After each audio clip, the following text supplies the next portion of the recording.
mbokk yi asalaamaaleykum ñu ngi leen di nuyu di rafetlooti seen ànd ak télévision Futur Média di leen ñaanal jàmm di sàkku ñaan ci ñëpp alxamis ju ne ci waxtu wi ci kàttanu borom bi ñu àndaat ak yéen seen émission li ci penc mi ñu nag laata ñuy tàmbali dellu daal di jaale waa Sénégal yëpp ak waa cub liggéeyub ki nga xamante ni mooy Habib Faye nekkoon Bassiste Super Étoile yëngu ci aar bi amoon ci taxawaay bu am solo Sénégal yëpp di ko jooy boobaak léegi ñu koy jaale kon njabootam waaye di ko jaale aar bi monde des artistes bu Sénégal notamment le président directeur général bu groupe Futur Média Youssou Ndour di njiital Super Étoile moom it ñàkk rak doom waaye confrère ci liggéey bi ñu koy jaale di ñaan suñu borom subhanahu wa taala xare ko aljana moom Habib Faye di ko jaale toute sa famille vieux Mac Moustapha Lamine sama soppe ak njabootam yëpp di ñaan kon fi nga xamante ni fa la jëm daal di ko dàqal fu fi mu bàyyi ko ñu ngi xaar li nga xamante ni mooy néewum Habib Faye incha allah ajjuma ëllëg gi fii ci Ndakaaru tey nag seen émission li ci penc mi ñu ngi fas yéene waxtaanee mbay mi waaye it beneen pàcc boo xamante ne am na ci solo lool ginnaaw ba béykat yi wane njàmbaar production bi ren macha allah suñu borom daal di ci def nag li nga xamante ni mooy barke ñu egg ci 1,411,000 tonnes ci wàllu gerte njaay mi ña nga ca waaye li ci ñuul mooy li ñu produire ren bari na bari waaye goo xam ne xëy na usines yi fi ne ñu ngi def seen kéemtalaay kàttan waaye am na ci lu des ci loxoy béykat yi ci gerte googee xalaat bu am solo nag jub fi fan yi jëm ci wàllu it tukkee ci nguur gu Sénégal jàppale ñu yëngu ci wàllu nal diw gi bu ko defee ñoom it jaare ci usines yi fi ne di yëngu ci wàllu raffinage ñoom it ñu daal di ko sellal jaay ko diw googeel dina may baykat yi ñoom it ñu jaral seen gerte googee may it ñu yëngu ci wàllu nal gi waaye usines yi ñoom it ñu am taxawaay génn gi ci wàllu koom kon ci gàttal loolee di xalaat bu am solo boo xam ni chaîne bi ko seq yëpp banque yi koy financé ñu yëngu ci wàllu nal gi raffinage gi ba ci njënd meeg njaay mi au niveau de l'intérieur du pays loolu lépp chaîne la boo xamante ni buñ ci jàppee yàlla dina def jàmm ba kon baykat yi gerte gi jóge ci loxo yi ndax kuy bay di jaay da nga bëgg daal di teral sa njaboot ñuy ñaan rek chaîne boobee wéy dox googu sax moo waral ñu daal di nangul mbokk yi fi teew waxtaan wi ngir kon tey ji xool ginnaaw bi ñu signé protocole le 13 mars ak léegi fu ñu toll ci mbir moomee nees ma def ba financement am liggéey bi door ni ñu ko waxee lépp jaar ci yoon moo waral ñu teew fi ak ku mel ni soxna Maam Xari Mbàkke mooy présidente bu Rasiat kuréel la gu yëngu ci wàllum nal ak diw gi soxna si Mbàkke ñu ngi lay ziar rafetlu teewaay gi. jërëjëf Alaaji Assane ñoo ngi lay fay di nuyu sama mbokk yi nga xam ne ñoom nga invité tey. jërëjëf ñu ngi toog it ak monsieur le directeur bu commerce intérieur bu Sénégal Ousmane Mbaye monsieur le directeur maa ngi lay nuyu. salaamaaleykum Alaaji Assane ñu ngi leen nuyu di nuyu ñi seqal plateau bi ak ñi seetaan. merci PCA di président conseil d'administration bu Sonacos mu ngi ak ñun ci waxtaan wi Youssou Diallo Youssou ñu ngi lay nuyu. maa ngi lay fay Alaaji Assane fii di leen jaal. suñu mbokk mi fi jógee. ñaan yàlla xare ko àjjana. merci Amine Ablaye Gaye moom mooy responsable lu jëm ci wàllu financement les plus chaînes de valeur agricole ci BNDE sëñ Gaye ñu ngi lay nuyu. jaajëf sëñ Assane maa ngi lay nuyu di nuyu téléspectateurs yi ñu seetaan. très bien ci kanam tuuti dina am élément bu ñu leen di jàllaleel bu teewee ñeel ay baykat yu faree ca diwaanu Kolda ci jaaxle gi ndax am na ñu jarle di sant suñu borom waaye am na ñu bu nu sañoon daal yëf yi gën a baaxati ci ñoom ngir gerte gi génn ci seen i yoxo soxna Maam Xari maa ngi lay présenté sànq en tant que présidente bu Rasiat. Rasiat yéen a ngi yëngu ci wàllu unité industrielle yi ci wàllu nal ak diw gi d' abord est ce que mën nga ñu présenter mbootaay gi ak fànn bi ngeen di yëngu. waaw Rasiat mooy regroupement des secteurs du secteur agroalimentaire bu Touba. dañuy yëngu ci wàllu nal diw maanaam mooy diw segal. ci loolu la ñuy yëngu ca Touba ak ci yeneen gox ci biir réew mi. ñan ñoo ko seq. waaw Rasiat ay industrie lañ. yoo xam ne c'est des industries artisanales. yoo xam ne bu ñu xoolee biir Touba rek am na lu mat 72 unités yoo xam ne ñu ngi ci biir dëkk ba. te ñoom ñëpp ci wàllu nal diw gi ci la ñuy yëngu. j'imagine yéen a ngi liggéey lu aussi ay ndaw. waaw bi ñu xoolee suñuy emploi direct ak indirect yi mën nañ 12000 personnes. ndax boo xoolee Rasiat actuellement ñi ngi segal bët bu set. 1200 tonnes gerte xott maanaam boo ko xoolee ci mbojj sol muy 700 tonnes mbojj sol moom la ñuy segal bët bu set di équivalent 308 tonnes yu huile brute loolu la ñuy segal. très bien ñu fàttali rek ne nguur gi moo daal di nangul ñi nga xamante ni ñooy nal diw googee am njaay jëmee ci société yu mel ni Sonacos SA dinañ ci ñëw ci kanam ak Youssou Diallo ngir ñoom it ñu mun ko raffiner mu teer ci marché bi taaru lool bu ko defee gars yi mën ca yëngu ci njënd bi. justement par rapport au commerce Ousmane Mbaye lan ngay wax d'abord par rapport à cette belle idée boo xamante ni dafa nekk pàcc beneen boo xam ne dina yombal écoulement gerte gi.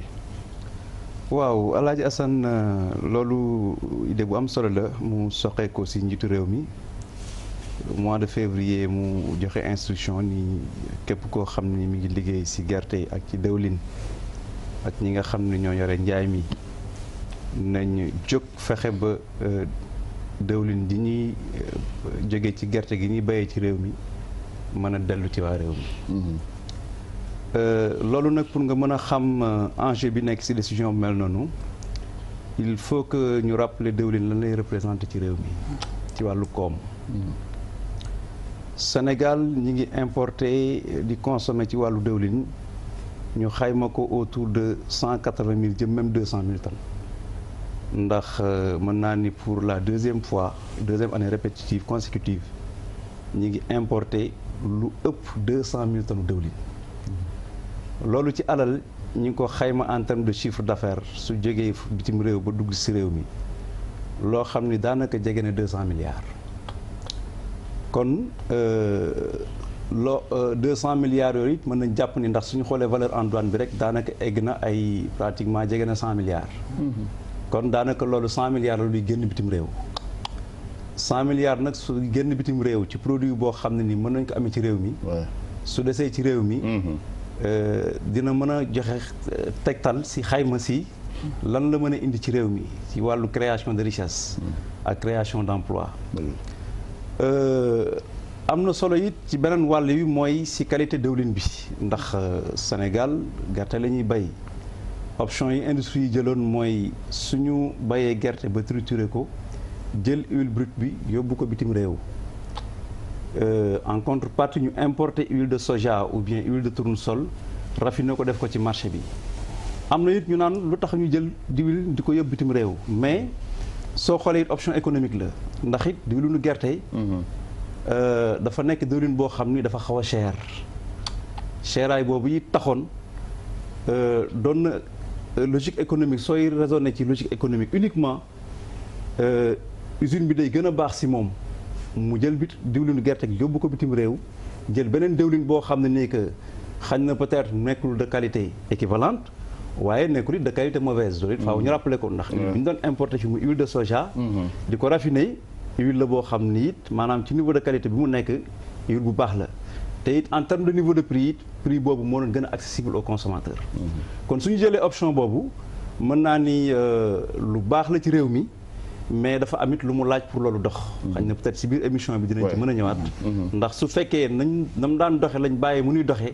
xañ na même mesure boobu suñ ko jëlee. du yomb ñu mën a jaay huile gerte.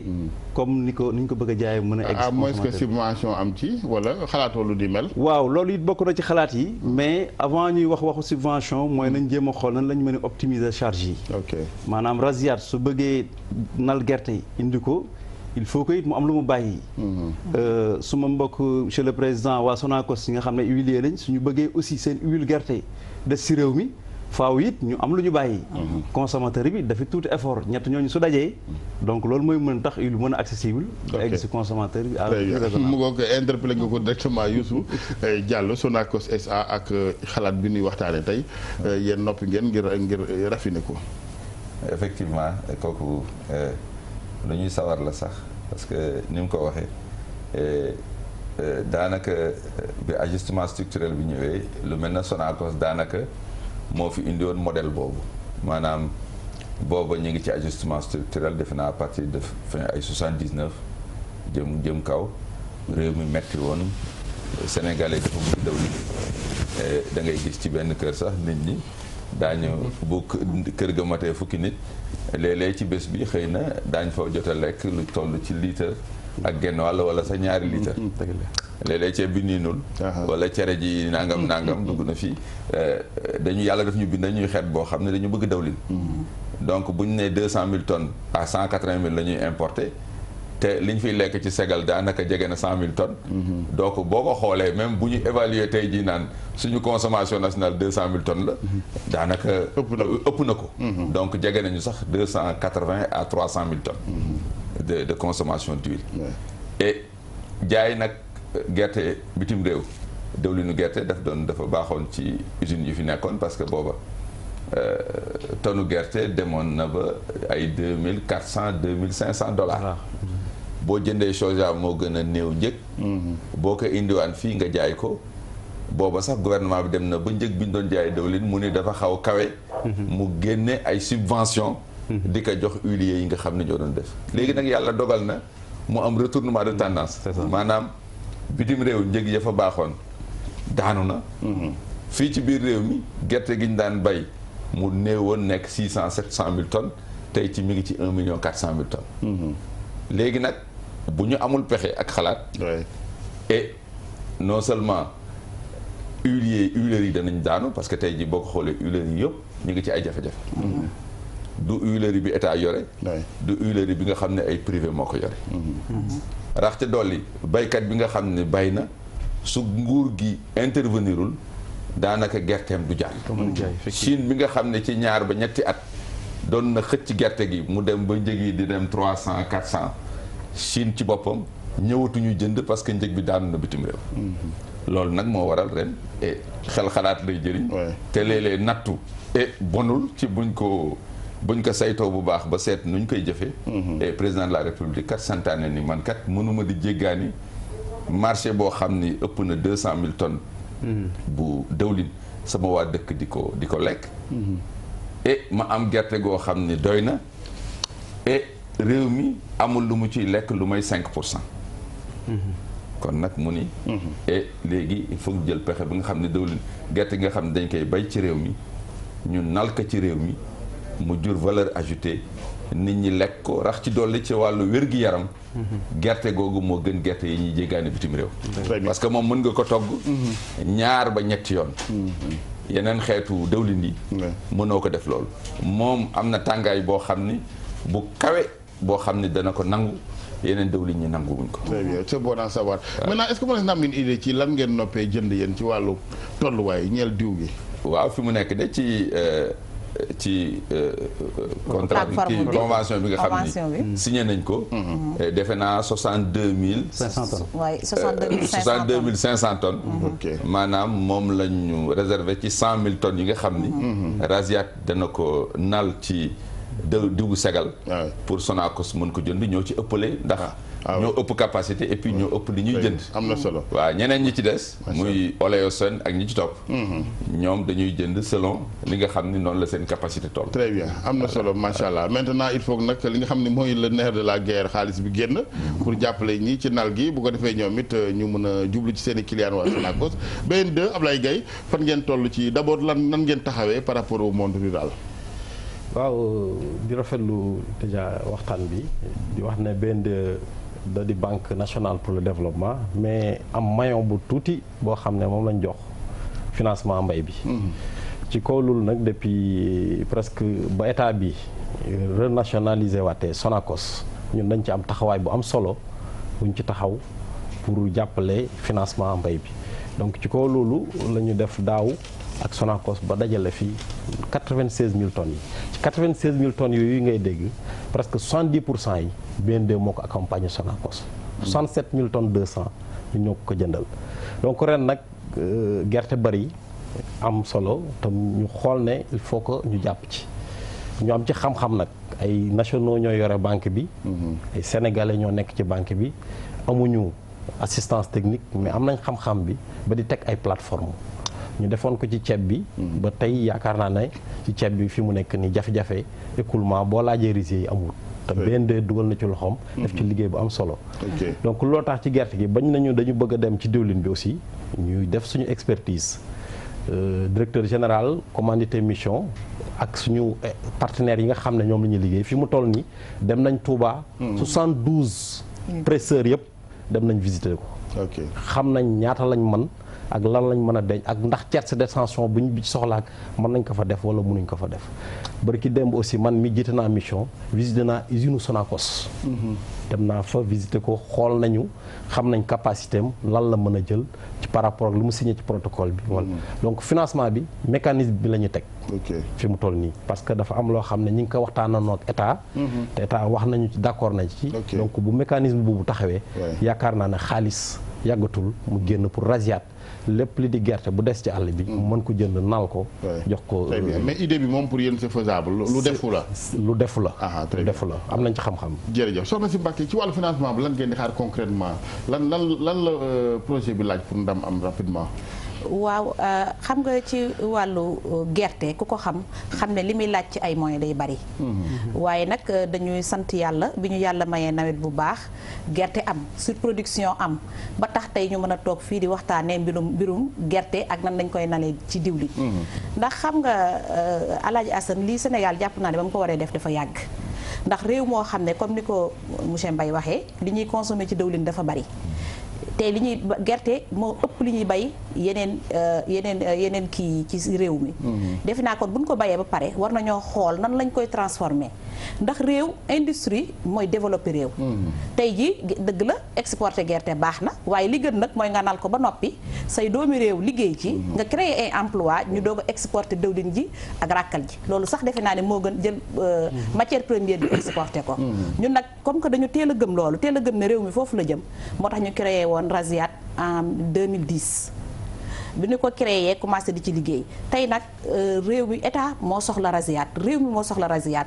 ndax ku nekk xam na ne gerte gi mi ngi ci àll bi baykat yi wax dëgg yàlla nawet bi mi ngi menacé baykat yi soxla nañ ku ñëw jël seen gerte nal ko ñun nag mën nañ ko nal mën nañ nal 100 000 tonnes yi équivalent 300 000 tonnes gerte jàpp nañ ne sax xëy na li des ci àll bi matul loolu waaye daal loolu la ñu prévoir ba nga xam ne maanaam li ñu bëgg mooy diir bu gàtt gerte dootul desati ci àll bi loolu nag dafa laaj ay moyens ak ay jàppale ñu waxtaan ci ak état bi di leen waxtaan ci ak BNDE ci wàllu financement yi ngir ñu mën a tàmbali plateforme bi ndax bu fekkee ne ñun dañuy jënd gerte gi ñuy nal mi ngi ci àll bi ñun ñi koy liggéey ñi ngi fi engagé wu nañ pour nal gerte gi des ci àll bi ñi ñu koy jaay itam muy Sonacos ak yeneen industrie de raffinage yi ñoom itam engagé wu nañ ba commencé nañoo yónnee ay bons de commande kon defe naa li ci des mooy financement ngir ñu tàmbali dina ëpp di solo aussi bu ñu xayma baykat yi ak fi gerte gi dese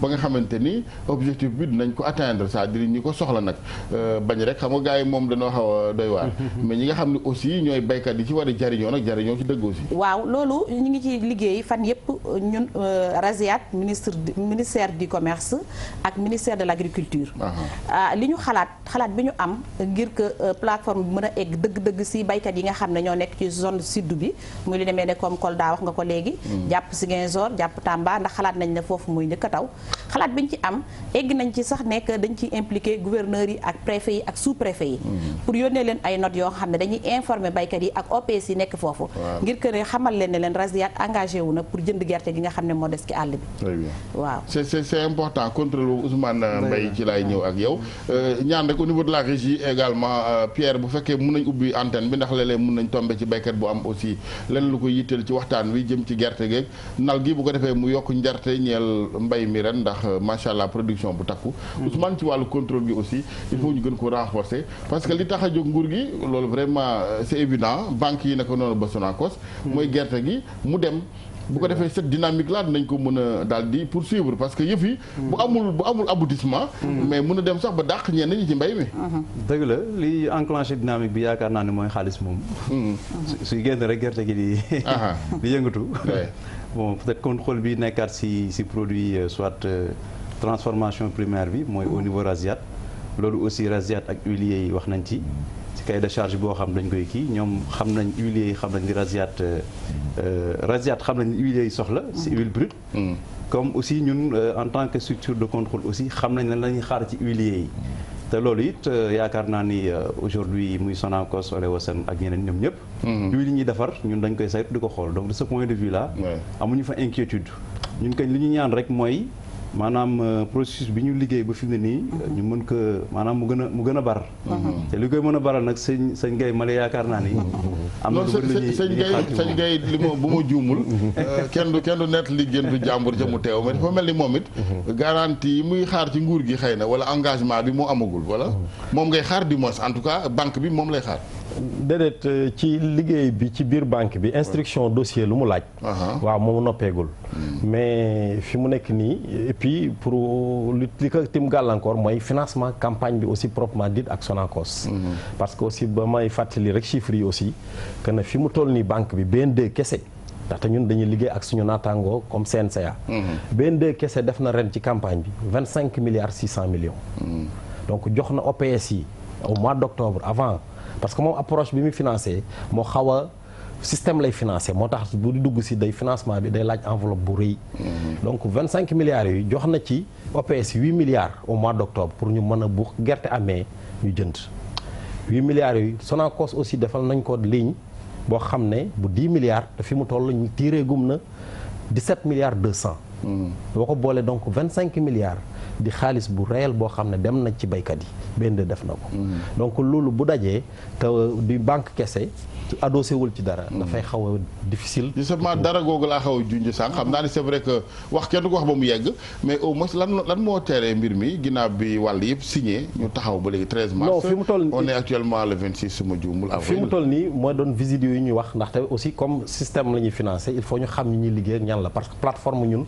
parce que banque bi mooy jaay fi mu nekk nii bu ñu démarré Rasiat mu ñun dañ koy assurer fonds de roulement am. jox ko quantité bi. avec un monitoring avec benn élément boo xam ne kooku yàgg nañ liggéey ak ñoom. def nañ ko ci ceeb bi moom dem na inspecté na kooku bu jël ñoom bu ñu leen financé du ñu laal xaalis système bi. parce que xaalis du génn lettre feuille la ñuy bind gerte gi borom gerte bi bu ñëwee ba egsi ñun banque bi ñoo koy fay. bu ñu ko fayee moom ñoom Rasiat commencé naal gerte naal kii bi. bu ñu amee diwul segal huiliers yi defe naa ne ñeent lañ. ñun tim plateforme commercialisation dina am foofu. bu ñu amee suñu quantité ba xam ñaata la dañ leen informer ne am nañ fa tant de quantité par rapport ak protocole bi ñu signé. ñu dem jëli ci. te ku ci jëli aussi da ngay fay doo ko dem jëli ci. donc xaalis amul mais mécanisme bi rek. techniquement ñu gënoon ko saytu ba parce que lépp lu ñu def. yaakaar naa ne xam-xam am na fa ak xalaat bi. mais lépp dañoo bëgg bu ñu ciy dugg. bu mu am benn gàllankoor. dañu réussir ko parce que dafa ñu xaw a bett. mais xel nangu na ko mais dafa mel ni ku ne da nga gën a da nga président taxaw. Sonacos bëggul tab bi moo ko sëñ Dieng ak sëñ Diallo xam naa noonu. sëñ Gueye évidemment ak Rasiat waaye it ministère bi dina ñëw ci wàllu régulation Youssou léegi lan moo mën a enclencher ni ñu koy waxee yëf yi parce que bu ku ne taxawee nii rek duñ fi gaaw a jóge de. moom kañ fi mu nekk def naa il faut ñu ne ma kii la ñuy interpeller le premier ministre monsieur le ministre des finances wala le président lui-même. c'est-à-dire xam nga foofu mbir mi daanaka sotti na. li ci des mooy door financement yu njëkk yi surtout ci Rasiat. te kooku li muy laaj sax barewul lool. parce que ay crédit revolving la maanaam.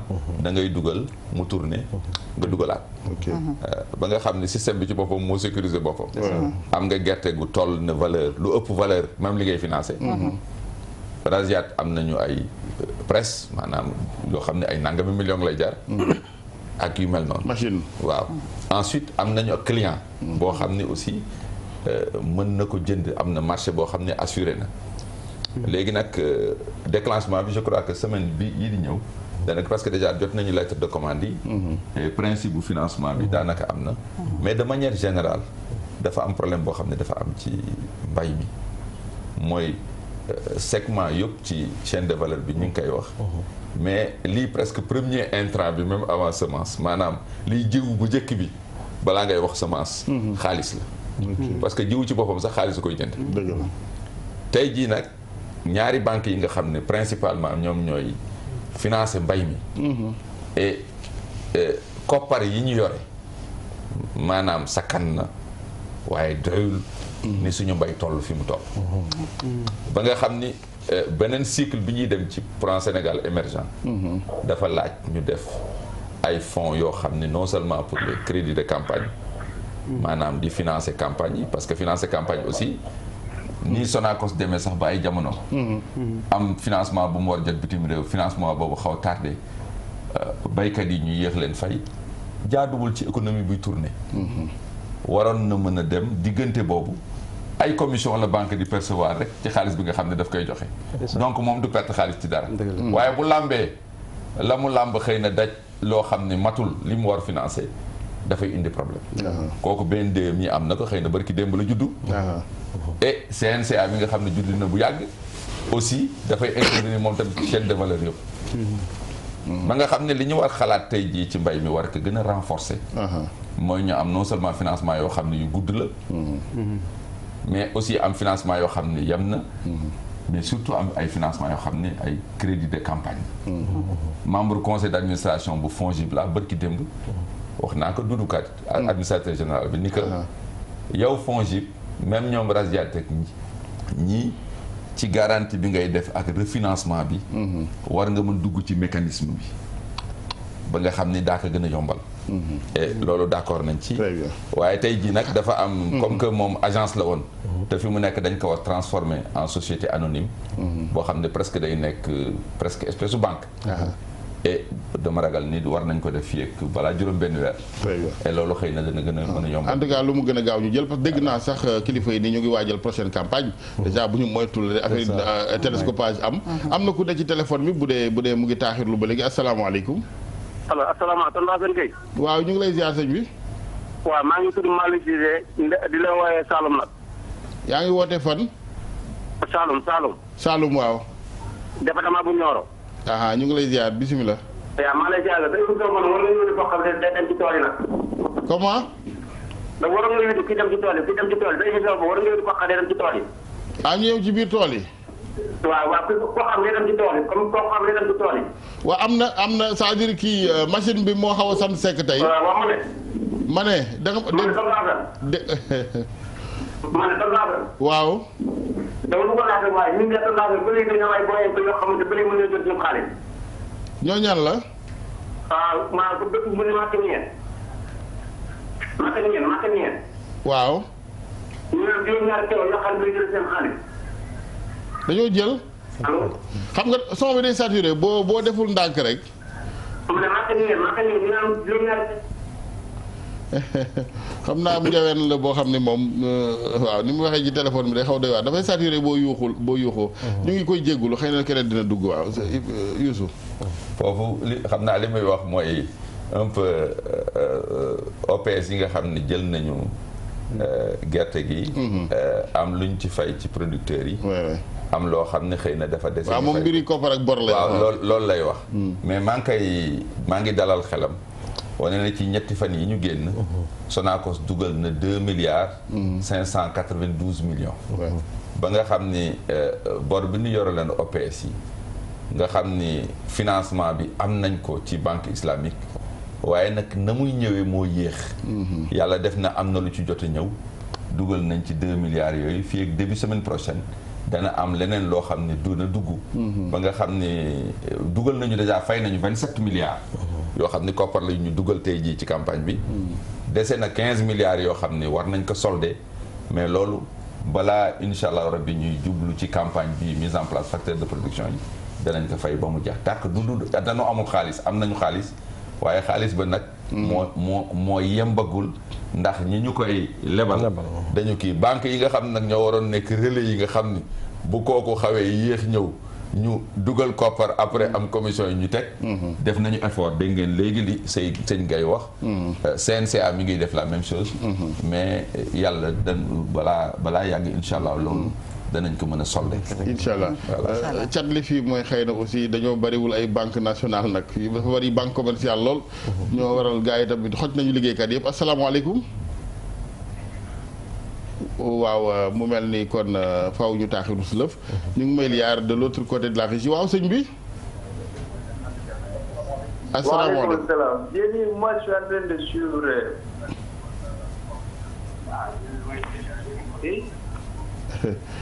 Pierre ñu déglu élément bi le temps que may wax mbokk yi seetaan bu fekkee ni dañuy seetaan télévision dañuy fay son télévision bi ndax dafay am décalage duñu comprendre ante te boo xasee dugg ci serveur bi sa xaalis dem nga móolu ma fekk du ci man ci yow kon demaloon nañ leen Kolda déglu fa benn ba ñaari baykat yoo xamante ne ñoom it ak njaaxle ci gerte gi des ci seen yoxo ak lu ñuy xaar ci kilifa yi ngir gerte googu jar ñu déglu ñenn ci ñoom ak Talla Somb. Boubacar Bande laa tudd maa ngi dëkk fii ci dëkk bi ñuy wax Saari Bilali commune Saari Bidji. waaye jafe-jafe yi ngeen am jamono bii nii ci njaayum gerte gi est-ce que jaay ngeen jot ngeen jaay seen gerte. waaw joxe nañu du jaaye gannaaw lu ko waral lu tax ma wax na joxe nañu jaay ñu gars yi dañu ñëwoon fii gouvernement yi dañu waxoon ñeenti fukk ak ñaari 210 la ñu war a jaay ñu xaar mënuñu am ñu koy jëndee 210 ñu yore suñu gerte ba xaw a yàgg tuuti am na yeneen ñu ñëw nag nee na 175 la ñu mën a jënde jël gerte bi yóbbu ba tey jotaguñu benn dërëm man mi ku ngay waxtaan fi yoral nañ ma ko lu mat 3 tonnes ak lu topp jotaguma benn dërëm fu mu nekk nii. lu waral loolu. lu waral loolu dañu ko yóbbu mu ne Sonacos amul xaalis amul fu ñu joytu wax nañu ba sonn mënuñu jot suñu xaalis bu ñu demee foofu ci jaay kii ñuy jël gerte bi baana yi ñu ne ñun jotuñu xaalis Sonacos te fu mu nekk nii nawet bi mu ngi door a ñëw amuguñu dara ren ceeb bi dafa amoon jafe-jafe maïs bi mooy mbokk bi moom itam dafa amoon benn feebar bi duggoon ci mbokk bi ren koy wax dëgg yàlla ñun fii commune Saari Bidji dëkk bi ñu li mu yaatoo Saari Bilal fii kenn amuñu jaay gerte seen bopp ñu xaw a jot seen xaalis rek ñu jaayoon fukk ak juróom fanweer ak juróom ñooñu rek ñoo xawoon jot seen xaalis tuuti mais ñi nga xam ne dañu waxoon ne dañuy joxe jotaguñu benn dërëm waaw. loolu ci jafe-jafe yi tar ngeen di jànkonteel kon jamono bii nii. jamono bii seen soxla nan ngeen koy faje suñu soxla fu mu nekk ku yoroon béy jaay nañu ko ku yoroon xar jaay nañu ko fu mu nekk nii machine yi mu ngi nii lekk saa amatuñu ko am na yeneen ñi nga xam ne boo xasee ba am fii doom bu feebar doo am loo koy faje barki yàlla bu dul nga jaay sa nag wala nga jaay sa béy si béy yi léegi la par exemple jafe-jafe li ñu yore fii moom lu wax dëgg yàlla mënuma la ko nattali fii dañu waroon sax bu fekkoon dañu woowoon dëkk bi yëpp ñëw fi boobaa da ngay gis mën naa la wax lu bari. li ci gën a yéeme mooy yéen jot ngeen dem di jooytu fan ngeen dem di jooytu. jooytu nañu amul fu ñu jooytul fii fi ñu xam ne foofu la ñuy xam lu xaw a am jafe-jafe béykat yi ñun fii amuñu ay syndicat amuñu ki nga xam ne ñoo leen féetal foofu ki nga xam ne kooku ngay dem di wax. amuñu ay syndicat béykat fii amul fii ci Kolda amul ku leen di jiital ku nekk mu ngi toppatoo boppam ñun de waa dëkk bi ñooy dajaloo fi dem fale ci baana bi lañu dem di waxtaan. baana ku jëloon seen gerte kooku rek nga mun a waxtaan amul fooy joytu fi doo yóbbu gendarme doo dem tribunal. mu ne Sonacos amul xaalis amul fu ñu joytu wax nañu ba sonn mënuñu jot suñu xaalis bu ñu demee foofu ci jaay kii ñuy jël gerte bi. baana yi ñu ne ñun jotuñu xaalis Sonacos te fu mu nekk nii nawet bi mu ngi door a ñëw amuguñu dara ren ceeb bi dafa amoon jafe-jafe maïs bi mooy mbokk bi moom mooy sànq rek wala bu ñu amee ay problème jafe-jafe kër li lañu jëndee di jaay jënd ay ceeb li ñuy dundee. fii moom région Kolda région Ziguinchor dangay xalaat ne fii moom bokkuñu ak Sénégal. du benn président surtout ñoom fi mu nekk nii dafa sonn ba ëpp li may déggee ci rajo yi man dama foogoon foofu moom fale rek moo fi ne fii moom amaguñu dara. voilà dinañ gën a mesurer li nga xamante ni mooy urgence bi ci ñenn ñi parce que wax dëgg yàlla ñi nga xam ne ñoom saxaar gi jaar na seen dëkk moom alhamdulilah mais ñi saxaar gi eggagul ci ñoom ñu gën leen baxel moom laay wax sànq ak soxna si ci wàllu kon xool répertorier ñi ko soxla dëgg ñi ko yellool dëgg mu yegg ci ñoom seen gerte googu jóge ci seen i loxo ndax dégg nga ki njëkk a wax amatuñ lu ñu dundee wala boog gune yi bu ñu feebaree ci ñoom mbay mi leen yaakaar dëgg la Alaaji Asan àll bi moom dëgg gerte am na fa te it ku nekk xam na ne nawet bi mi ngi menacé wu loolu sax moo tax ñu teg plateforme 13 mars bi pour indi solution ci jafe-jafe yi nga xam ne actuellement moo am ci monde rural bi. plateforme bi nag comme ni nga ko gisee ñun noppi nañ ñi ngi xaar état bi itam wax dëgg yàlla ñi ngi ciy def lu ñu mën. ndaxte gisante naa bu yàggul ak def nañ benn réunion ak le ministre du budget monsieur Mangara moom itam wax na ne état dina def lu mu mën ba ñu décaisser ay financement yu ñu mën a démarrer plateforme 13 mars bi. donc baykat yi dañ leen di wax ne que nañu dalal seen xel. ñoo ngi ci yaakaar naa ne tey li gën a nekk priorité tey bokk na ci priorité état bi surtout gouvernement bi surtout monsieur le premier ministre mooy ñu jënd gerte gi ci àll bi. segal ko jox ko industrie ñu raffiné ko. jaay ko suñu mbokk commerçant yi. foofu itam Alaaji Assane dama fi rafetlu keroog bi ñuy signé plateforme bi muy suñu mbokk commerçant yi parce que dañoo wax lu am solo dañu wan nekk Sénégal wax dëgg yàlla ñun ñëpp ay patriotes lañ te lii xew ci monde rural bi kenn yéenewu ko parce que bay dafa metti donc soo bayee ba pare li ngay njëkk a bëgg rek mooy nga am foo ko jaayee prix bi nga xam ne moom la état homologué muy 210 yi rafetlu wuñu dara ñuy dugg ci àll bi di jéem a jënd gerte gi à 175 état bi dafa wax ne nañ jënd gerte gi à 210 ñun waa Rasiaat de bépp baykat boo xam ne contacté nga ñu ñëw ci ñun gerte gi 210 lañ koy jëndee. ku ko transporté ba indi ko Touba dinañ la fay sa transport ak sa manutention. ak frais ya nga xam ne moom nga ci teg. très bien kon ñi dese gerte bu ñu demee Touba laajte Rasiaat maintenant. ñi nga xam dafa des ci seen i loxo aussi bu nu nee 210 mooy li gën a rafet waaye ku am 175 nag mu nar a yàqu seen loxo da nga koy wanteer et c'est ça le risque c'est-à-dire que bu ñu barul jéego yi. ci njarte am ci wanteer la ñuy mujj ak exploitation de la misère des gens par bien sûr ñenn ñi nga xam ne borom barke yi am as lëf ci seen i poche di wër àll bi di noggatu rek ndeysaan néew doole yi asalaamaaleykum. waaleykum salaam sëriñ bi. ñu ngi lay ziar sëñ bi.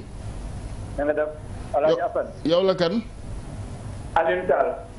Alioune Tall baykat nga wala da nga am xalaat boo ñuy dolli.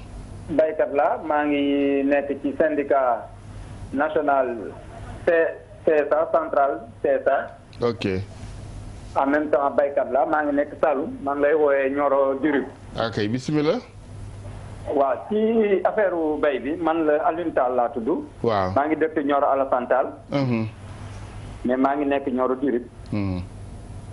li nga xamante ni moom laa bëggoon wax président am na effort yu bëri yu muy def mais ña tax mu jotuñu ko ñi tax effort boobu ñoom jotuñu ko baykat yi gisuñ ci seen bopp.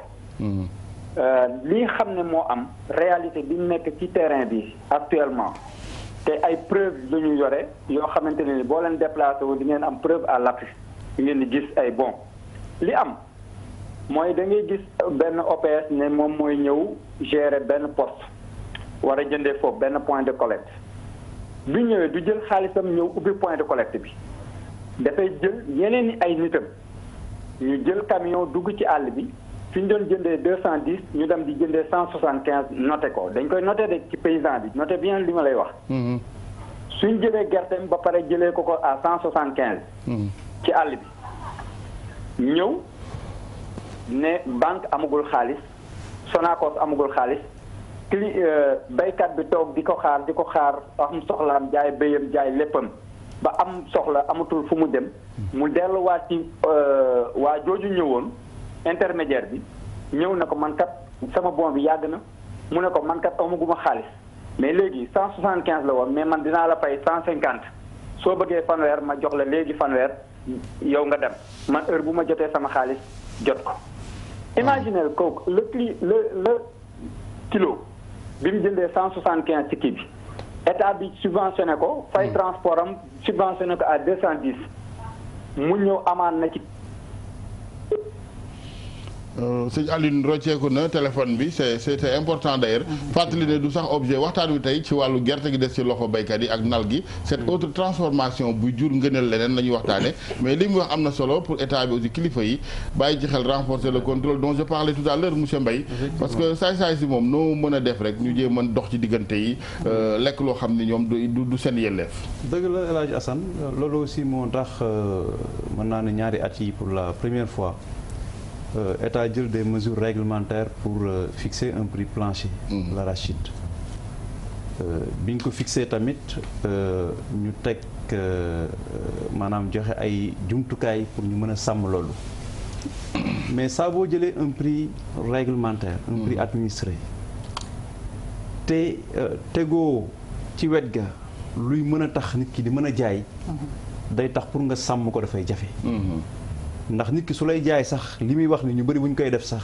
service état yi nga xam ñoo war a saytu loolu duñ leen yëg waaw ndax nit ki danaan man dama am suma soxla dafa teew te kenn du ma ko fajal donc mbir la moo xam ni daal li ngeen lañ yaakaar ni moo ko mën a tax mën fee mën gaaw jógee moo ñu mën a mobiliser financement yi ba nga xam ne nii que financement yu jóge extérieur su xawee am tuuti retard am fii au niveau national ñu mën a jël le relais ba blocage bi nga xam ni maanaam diir bi nga xam moom lañ taxaw di xaar financement di am bañ a amati ndax loolu mooy tax situation yi mel nii di am donc jël un prix réglementaire baax na waaye fexe nag mécanisme bi nga xam ne nii mooy tax nit ki fu mën a yóbbu gerteem jaay ko au prix qui a été fixé de 210 francs su fa demee ñu mën ko fay xaalisam. très bien jërëjëf monsieur Gaye xanaa de façon structurelle ci wàllu financement yi ma ne su la am ay pexe yoo xam ni dog-dog du amati. waaw sëñ Alaaji Assane xam nga mbir mi aussi lu ko indi rek mooy aussi lu production bi nekk production record cette année lu mu bëree gàññ bi moo tax aussi que xaj na spéculation yi am parce que lu bëri souvent prix bi wàcc mais fi mu toll ñun ci BND nonobstant système bi ñu teg financement bi ak AETFC seen ak ñun BND ak AFP dugalagum nañu plus de 52 milliards loolu am la fay nañu ko jafe-jafe amoon na benn jamono mais démb semaine bii altine ak tey fay naa 2 milliards 29 millions surtout zone sud bi suñu mbokk Kolda bi doon wax ñun BND fay nañ fa 2 milliards 29 millions te semaine prochaine je pense que suñu rapatriement dina ñëw te képp ku ci yoroon Sonacos domicilié la paiement bi ci BND dañ la fay banque nag dafa am réglementation boo xam ne aussi banque centrale moo ko jiite tamit supranational donc ñun ay banquier lañ lu factuel la ñuy def lu factuel aussi la ñuy wax mooy ne financement yi ñu def nii baykat yi di ci war a jot ku ko indi ci système bi ñu ko teg ak waxtaan kook Sonacos dañ lay fay ci jour bi dañ lay fay ci bés bi donc 210 bi ni ko nag kii waxee directeur commerce intérieur mooy jafe-jafe yooyu ci am du ñàkk ci système boo gis dafa am ñoo xam ne ñu ngi kii di contrôler mais naal xam naa communication bi aussi war nañ ko gën a yokk de xam nga aussi njariñ bu teewee nit ñëpp jote ji dafay baax Sénégal boo demee dans les régions intérieures ñenn di naan ma yëpp yi xanaa Dakar rek la xewee ñu baal ma ci waxee nii mais quand même c'est la triste réalité il faut aussi ñu communication bi gën a law gën a yaatu ndaxte OPS yi ñu financé ñun par exemple ñu dañ jënd nañu point de ay seko yoo xam ne yu Sonacos wala yeneen huiliers yi certifié wala agréé ñoom foofu la ñu jëndee te foofu ñu jëndee aussi 210 ñun moom la ñuy fayee ku ko xam ne Sonacos defal na la sa bopp boo ñëwee ci ñoom donc loolu am na très bien lu tegu yanu maanaa la yu su mais li ci cat li mooy baykat yi ñu bari dañ dul jàng te njàng mi aussi ñàkk njàng mi dafay doon un facteur bloquant xam nga nit moom ndegam yow mi jàng sax ca yeewu Ndakaaru la nit ñi di dóor ni ko xale yi waxee waxuma laa ku jàngul ba pare sori Ndakaaru il faut kooku ñu wutal ko lu koy protéger.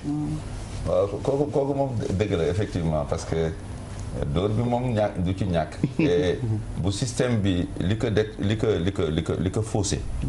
mooy dañu dem ba intermédiaire nekk le cœur du système. moo tax nag li ñu imaginer modèle bu bees bi. nga xam ne le transformateur. d'abord le transformateur primaire maanaam ki nga xam ne mooy nal. moom bu amul approvisionnement day taxaw. parce que bu fekkee ni nal nga am nga 1000 tonnes coque nga nal ko. gën jaa néew daa am lu toll ci 300 à quelques tonnes de dëwlinu segal. kooku boo ko xaymaa ci xaalis 100 tonnes dëwlinu segal bu nekk gën jaa néew 65 millions la ci njëgu 650 bi nga xam ni moom lañ d'accord ci protocole bi boole woo ci ràkkal bi nga xam ni 125 lay jar le kilo donc boo ko boolee à la limite dana dem presque 70 millions ci 100 tonnes waxuma liggéey yi ngay jur waxuma njëriñ ya ngay jur wa revenu ya ngay distribuer mais bu demee ba système bi dem ba huilé ñi nekkoon OPS sax daanu jëm dem nekk ay transformateurs. donc système bi. depuis bi mu détraqué woo ba OPS nekk le cœur du système. ci la producteur bi door di am ay jafe-jafe ba nga xam ne état day obligé. ñëw taxaw ni man njëg bi teg naa ko ci 210. 210 boobu nag ñu jàpp ren nga xam ne du njëgu économie. c'est ça. njëg boo xam ne dama ko def pour jàppale baykat bi dimbale ko. parce que fi mu nekk bu ñu jëloon njëg bi ni yóbbu nañ ko ci njëg bi muy jar ci marché mondial bi 185 wala 185 daanaka gerte gu lamb dana xaw jafe bien que léegi sax tey fi ñu toll li ñuy jënd ci gerte ëpp na fuuf la ñu jëndoon daaw parce que boo boolee huiliers yi li ñu jënd ak exportateurs yi ak rasiat ëpp na dana jege ay 600 000 tonnes te kooku yàgg na Sénégal sax ñu jënd ci gerte gi lu toll ci 25% de la production fi mu nekk ñu ngi booru 40%. de la production mais nag macha allah gerte gi moom bari na ren moom ñu jël kenn ci téléphone bi balaa muy rocceeku asalaamaaleykum sëñ bi ñu ngi lay nuyu bu dee yaa ngi ñuy dégg waaw kooku dafa mel ni tàggoo na maa ngi jégalu Youssou xam nga gars yi moom. dëgg la dëgg la dëkk bi daa xaw a sant donc foofu pour ma jeex daaneel foofu. maanaam daal et aussi dañu war gën a am xalaat parce que xam nga li ñuy wax cash carry and cash maanaam damay ñëw teggi kooku économie buy dox di moderniser wu dafa war di gën a jeex xëy na ci baykat bi ba léegi mën nañ ko fa nangu mais xam nga ki nga xam ne OPS la opérateur économique la mais délai de paiement yi ñuy laaj ci commerce nga xam ne dafay dem 30 jours di dem 45 jours ba 90 jours war na am ay mécanismes avec le système bancaire yoo xam ni et war na am comme système de couverture et de relais ba nga xam ni mécanisme bi du di faral di huiler donc sunu système njaayi nag njëndinu gerte dafa nekk système ba nekkoon presque 1960 ba léegi. parce que soxla itam dafa des ba tey ci baykat yi. ba tey jii li ñuy wax di ko am yéene mooy ëllëg baykat mun a am 4x4 am téléphone am comme ni ko borom bureau bi amee. ñu ngi ci yoon waaye ba tey des na. te aussi li ñuy wax ni gisuñu dara. ku mel na Sonacos jënd na fi mu nekk 182 000 tonnes. mais fay na 27 milliards. donc li mu dese fukki milliards ak juróom la. donc am na lu dugg ci baykat bi. dëgg la waaye bu ñu taxawee ni gisuñu dara. nangam dugg na fii. non gerte gi moom demewul noonu. gerte gi moo bari. gerte gi moo bari. Copéol ku teg daanaka fay na la. waaw CAIT ku def kii na la. Rasiat ñii. jënd nañu déjà lu sakkan. ba nga xam ne fi mu nekk bu système bi démarré. fekk kiiw ITFC bi ci semaine bi ñuy dugg mu gën a poussé dégg naa sax démb ci def naa ci seen rajo RFM le responsable départemental de l'agriculture de Kaolack mu ni wër na point de stockage yëpp mais gis na ni gerte gi mi ngi jeex parce que li mu trouvé sur le terrain bi mu ko xaymaa 798 tonnes la toll ok nga xam nga Kaolack c'est mooy le cœur du bassin arachidier. waaw foofu moom ñu ñëw fii téléphone bi. waaw ñu jël kenn ci téléphone bi jeexale xam naa mooy doon sax dernier tour de table asalaamaaleykum. ay salaam. ñu ngi lay ziar sëñ bi. yàlla na ko ziar. bisimilah. waaw man Maodo Sarr Kaffrine. bisimilah Sarr. waaw li may wax mooy ñu ngi nuyu waa RFM. jërëjëf TFM. ñu ngi nuyu kilifa yi fi nekk yëpp. jërëjëf. di nuyu PCA di nuyu Alaji Assane mi di nuyu maam Xari Mbakke. di nuyu it ki fi nekkal benn deux mooy Gaye. jërëjëf Sarr. di nuyu directeur de commerce intérieur. wax ji bari na ci réew mi waaye li nga xam ne moo am. te nekk ci àll bi mooy. gouvernement bi def na lu mu man Sonacos mi ngi jël lu mu man gerte gi nag yàlla def mu bari waaye mi ngi sori waaye nag ba tey des na ci loxol baykat yi banque yi muy benn ak CNCA participer nan génn nañ seen alal génn nañ seen moyen génn nañ seen pexe joxe ko waaye des nga lii dafa am lu ci rëcc ci loo xam ne lii buñ ko fekkee tee yàlla def ñun ñëpp ñu nekk fi te danañ fi nekk ak président de la république dañ ko ci conseiller parce que 200 000 tonnes buñ koy importer di ko indi ci réew mi huile boo ko xoolee tey litre huile bu ne 2 kilos 500 kemb 2 kilos 500 kemb yu ne boo ko xoolee 3 kilos 75 xott la 3 kilos 75 xott boo ko xoolee tey 100 000 tonnes yi kese bu ko Sénégal jëlee raffiné ko nekk na 375 000 tonnes li nga xam ne tolloo nag li usines yi jëndagum ak li nga xam ne importateurs yi mi ngi koy génne 50% yi rek tolloo nag loolu plus tey 100 kilos yoo jël segal ko génn ci li ngay génne muy 45 wala 44 litres diw da nga amaat en moins que 50 kilos rakkal boo xam ne bii tey da nga koy jox sa jur te rakkal boobu moo gën sax tey rakkal bi kii nga xam ne aliment de taille bi nga xam ne ñu ngi koy jaay di ko jox jur bi muy ñaari bénéfice Sénégal du ci def benn dërëm Sonacos tey dana mën a jënd parce que dana xam ne lii muy jënd tey dana am ñu ko jënd te dana xam fi mu koy jëndee ñi koy jënd diggante baykat yi ak ñi ngi koy jaay dana ñeme dem ci banque yi foog ko fi xaalis jënd ko delloo leen ko parce que banque yi xam nañu opérateur économique wóolu na leen ñu ngi leen di jàppale tey bu boobaa gouvernement bi benn dërëmam du ci dem 100 000 tonnes huileries 50% importé 350 000 tonnes 375 000 tonnes de Kogla nekk na 250 000 tonnes de kemb loolu képp bu ci génnee ci li nu bay di ci def ci tigade ko li ci benn problème du am gouvernement bi du ci ñàkk benn dërëm te rakkal yi daan ko jox suñu jur bu ëllëgee benn problème du am doo yëkkatiw nag doo xont fas doo def leneen mu ngi intérêt réew mi loolu la war a def buñ ko defee jàmm na ñooy am na nag ñuy wax li ñu waxee ñu ngi koy dégg mais télé bu ñu ciy wax tey kenn ku ci ne sa xol ngay waxee Sénégal waaye 175 francs ku ko mën a leb gerte ci Sénégal gi ñu lebal la ko ku ko wax waxu de parce que baykat yi am na lu ngeen di séntu ci ñoom mais nekkul ci ñoom gis nga réew mi koo ko jox mu ne mu yokk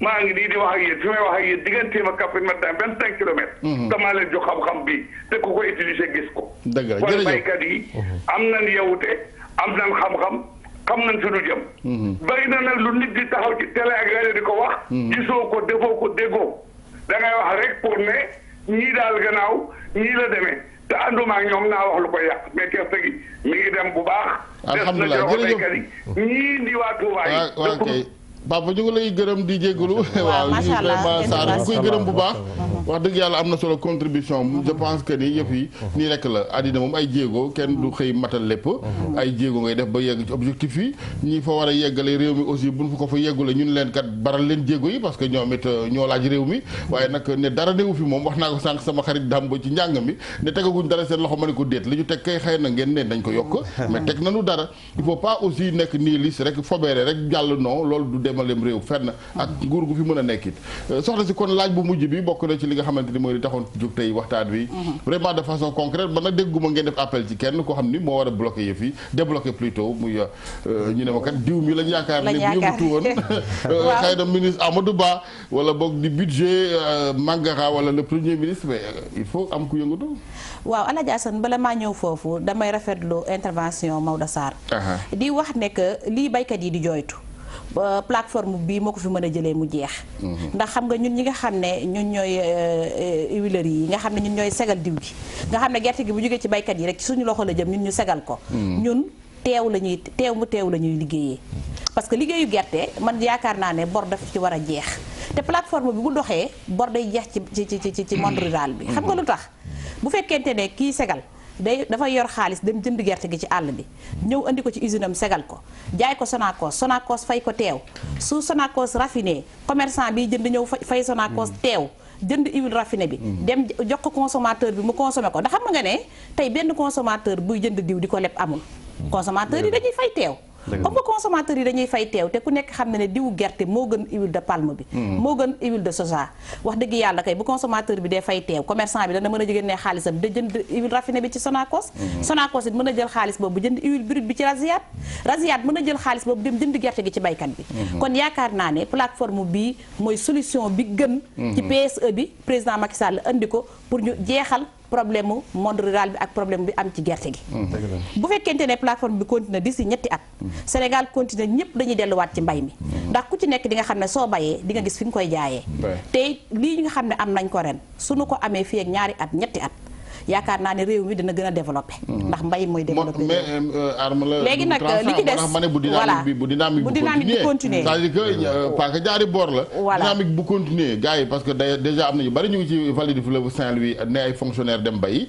mais bu fekkee ne le contraire moo am aussi bu teq amee gars yi dañuy wàññeeku waaw xam nga comme li nga wax ci gouvernement bi moom ñi ngi yaakaar ci ñoom commencé ko ci premier ministre ak finance ndax xam nga ku ne ku wax wàllu xaalis moom tudd finance waa ñi ngi leen di déglu di am yaakaar dinañu jàppale ak BNDE ba financement bi mën a génn ñu mën a démarrer ndax it nag plateforme bi bañ ko signé ba léegi commencé guñu démarré guñu dañuy waxtaan rek di teg waaye nag ñi ngi am yaakaar di leen déglu ci xalaat bu rafet bi ku ko génnee ci sa réew jàpp naa ne dañ ca jàpp ba xalaat bi mën a dox waaw loolu moom ñi ngi am yaakaar di yaakaar tamit ci monsieur Mbaye que ne importation huile bi ndax tamit Alaaji Assane lu ñu mën a wax mooy régulation marché bi waaw ndax huile d'arachide ak huile de palme mën nañu wax ne que mënuñu nekk ci marché bi en concurrence difficilement la ñuy cohabiter ndax qualité yi bokkuñu prix yi bokkuñu te marché Sénégal yàlla dafa def ni nit ñi li ñuy xool mooy li nga xam ne moo gën a yéwén dañuy njëkk a xool avant ñuy xool qualité bi jamono naqari waaw loolu lu gën a yomb kay gars yi moom buy bàyyi xel it bien que nag comme je dis aussi lu am qualité am na solo dëgg la Sénégalais it xam nañ qualité te it am na ñu bëri nangu nañ ci def njëg yi mais même su loolu it dañuy wax autosuffisance di ko wax ci produit yu bëri mais pour mën option bi ñu def nii président joxe ci ndigal moom moo ñuy permettre ñun ñu am autosuffisance en huile ndax président moom moo ma gën a xam loolu at yi weesu yëpp néew na at moo xam ne nii produire nañ moins de 600 000 tonnes te aujourd'hui su ñu amee 600 000 tonnes de graines rek mën naa ni mën na tax dootuñu ci gaani déwlin bitim réew mu nekk alal ju bëri yoo xam ni ci réew mi lay des kon loolu ñëpp dañ ci war a jàpp suñu mbokk commerçant yi ñu ngi leen laal ñu ngi leen lancé appel ndax ku doon jógee fii dem ba Malaisie di fa jëlee dëwlin dem Togo dem Côte d'Ivoire Indonésie gerte gi nar a des ci suñu loxo mbokk baykat yi ku nekk war na ci dugal sa loxo ngir gerte googu jóge ci ñoom dem ci ñoom Rasiaat suñ ko nalee jox ko huiliers yi raffiné ko consommateurs yi mën ci jot. mais ñoom tamit xam naa ne amoon nañ fi place sax commerçant yi il faut ñu boole leen di waxtaan effectivement ci parce que ku jënd ak jaay itam bu gisul boppam ci mbir ma du ci yàgg. jël nañ ci engagement ñoom li ñu wax ni moom la ñuy xaar mooy que ñu am prix boo xam dina nekk prix bu accessible au consommateur. ndax it décalage de prix bi entre huile yi doon am ci ay huile de palme yi jógee Côte d'Ivoire ak bitim réew ak huile d'arachide décalage de prix boobu dafa xaw a bëri.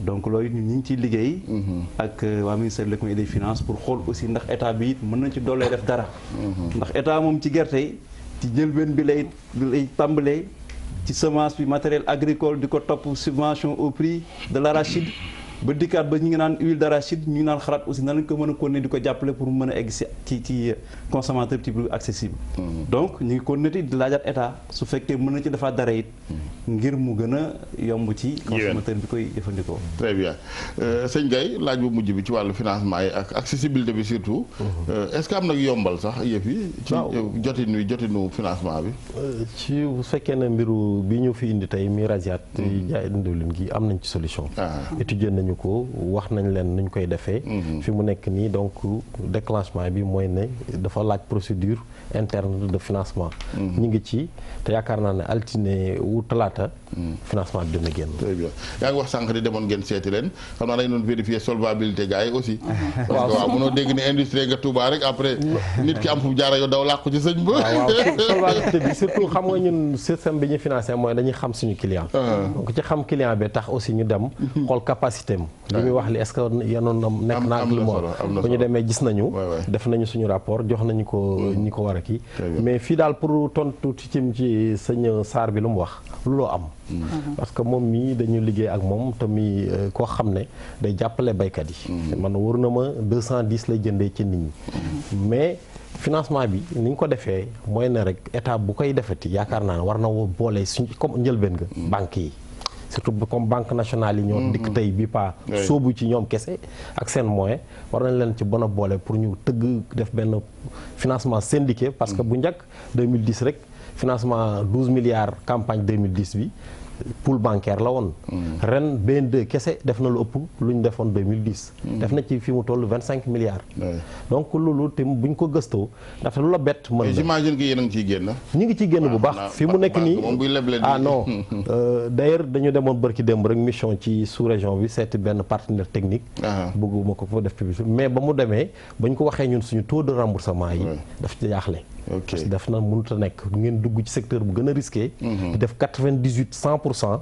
parce que plateforme yi moo ko waral. très bien plateforme bi et ça veut dire que amatul risque bu ñu leen rek diaboliser ne risque amatul risque. non gerte su ma la waxee ne la 2014 lañ créé banque yi. ma joxe 3 milliards 8. 100% la am ci 99% la am ci campagne boobu. macha allah ma joxaat deuxième 2015-2016. ma joxe 3 milliards 315 millions. ma am ci 100% remboursement. ma joxe 2016-2018 8 milliards 300. mooy ba Sonacos dugg see. ren maa ngi joxe 18 milliards 485. maa ngi ci taux de décaissement de 132%. donc mais wóor na mu ak système bi ñu def ak séquestration bi. que ne donc 100% la ñu am ci remboursement yi. très bien kon béykat yi ñoom c'est de bons payeurs. système sëñ Diallo kàddu gu mujj gi yëkkati jotaay bi. voilà foofu daal damay rafetlu jotaay bi parce que waxtaan wi am na solo. Sénégal defe naa. wàllu production ci gerte. ñu ngi koy waaj daanaka saafara. parce que PSE li mu waxoon mooy am 1 million de tonnes en 2017. gis nañ am nañ fi 1 million de tonnes amati nañ ko fi. te léegi ñëpp d'accord nañ ci niveau rendement yi ñu am. ak politique yi ñu def ci mbay 2 millions de tonnes. wala lu ko ëpp sax mi ngi apporté. mais nag il faut ñu accompagner ko si nga baal ma. c'est-à-dire que am 1 million de tonnes c'est un fait mais aussi lu koy parce que rythme bu tollawul aussi mu ngi mel ni rek nga yor sa sareet ak say mbaam bu ñu àndandoowul dina am bu dem ba morom ma il faut que financement bi tam nekk au même rythme leneen noonu. waaw ñun de loolu la xam nga développement li ñuy wax ay déséquilibre muy indi développement. da ngay jékki-jékki benn raw ñi ci des. xëcc leen ñu fekk si ko. xam nga raw dafa am roppi am fi mu nekk nag production boobu mooy wax. sëñ Diallo li lépp li fi ne ci gerte bu ñu ko tiggee dégg waaye dama ni bu roppi amee. dafay loolu lay wax li may wax loolu la. maanaam production fi mu nekk. def nañ ci jéego yoo xam ni ci yeneen segment li ñuy wax chaîne de valeur bi. fa lañ nga xam ne Alaaji Assane fii bu toogee kat ni bu ma demee jënd benn presse. di defar dawlinu segal ak raakal. su ma ci dugalee xëy na 10 millions. gannaaw suba. bu ma fa tegee su may jarbaat sax mën naa bu ma amee 100 tonnes xëy na am ci lu toll chiffre d'affaires 70 millions. bi ma calculer sànq un peu le niveau de rentabilité mi ngi booru 22 à 22,5%. donc. niveau rentabilité bi dafa élevé. matu ko.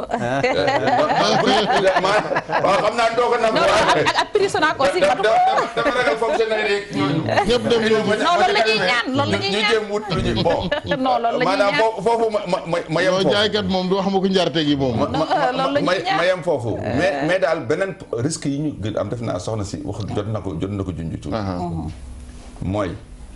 nanu arrêté lépp lu jëm ci lu mel na di joxe ay autorisation wala autorisation d'importation xaw ma nan nañ koy waxee di sax pour être plus précis autorisation d'importation yi ñooy jox ñoo xam ni parce que ñun dañu foogoon ni sax problème bi gën a am ci wàllu diwlin mbirum cordon douanier bi la ndekete du moom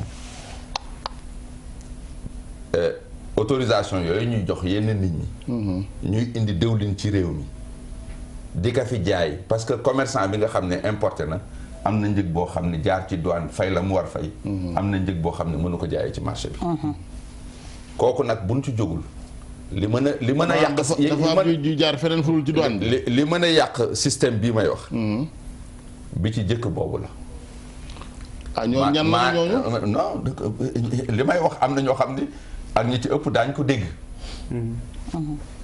daañ ko dégg. maanaam li ñu foogoon nii dafa am ñuy jaar ci douane bi du ñu fay li ci ëpp. ndekete mbir mi demewul noonu. feneen la ñuy jaar exonération ngay wax. waaw exonération maanaam voilà le mot.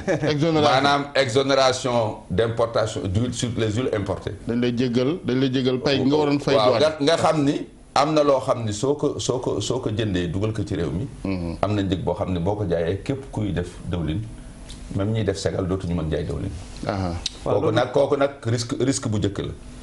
beneen risque bi aussi fexe ba douane bi macha allah mi ngi fattu mais na gën fatt. ba nga xam ni am na loo xam ni du mën a am ci cordon douanier bi. yeneen yi ci des nag mooy acteurs yi nekk ci système bi. ku ci nekk aussi nga am patriotisme ak loyauté bi nga xam ni d'accord parce que mën nañu yow suba aussi dawlin ci bitim réew yokkuwaat. ñenn ñi au lieu ma nekk ci système bi xaaral ma jéggi système bi wala ma yàq ko jaay waa bitim réew. mais kooku àggaguñ ca. àggaguñ ca te defe naa bu boobaa ministère du commerce. ak ñooñu daañu mën sévir. très bien kon daal pour wane ni suñu mbay et particulièrement gerte.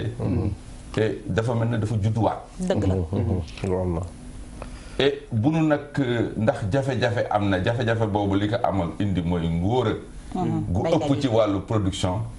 nanu jëm seet nañu gën a xalaate comme ni jafe-jafe indi xalaat bu rafet bi ñu def. très bien ñu fexe accompagner ko pour mën a. jërëjëf Diallo jërëjëf ñu ngi lay gërëm baax Youssou Diallo loolu nag ñun di président conseil administration bu Sonacos SA.